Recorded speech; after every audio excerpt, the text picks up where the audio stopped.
हे guys আমি Swarnank and welcome to the new episode of my channel. তো এখন আমি কথা বলবো হচ্ছে টাটা আইপিএলের 69 নম্বর ম্যাচ নিয়ে, মানে লাস্টের থেকে 2 নম্বর ম্যাচ নিয়ে, যেটা হয়েছিল হচ্ছে হায়দ্রাবাদ এবং পাঞ্জাবের মধ্যে।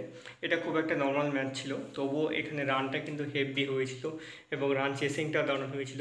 প্রথমে পাঞ্জাব ব্যাট করতে নেমে 20 ওভারে 214 রান করে 5 উইকেটে, এবং সেখানে আথারবা 46 রান করে, প্রভ সিমরন করে 71 রান, রসও 1 রানের জন্য তার হাফ সেঞ্চুরিটা করতে পারেনি, 49 রান করেছিল, এবং টি নাথরাজন সেখানে 2 উইকেট পেয়েছিল সেদিন। কিন্তু এসআরএইচ যখন ব্যাট করতে নামে তারা রানটাকে খুব দারুণভাবে চেস করেছিল, তার সাথে উইকেটও হারাচ্ছিল, কিন্তু রানটাকে কিন্তু তারা সম্পূর্ণ করে। টোটাল 19.1 ওভারে তারা 215 রান করে 6 উইকেটে।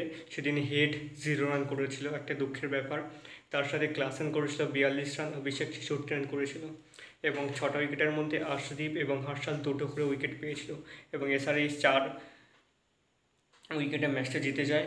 এবং তার আগে তারা তো 3rd নম্বরে ঢুকেই আছে আগে থেকেই, তারা তো একদম খুব সুন্দরভাবে কোয়ালিফায়ার দুটো খেলছে আরসিবির সাথে।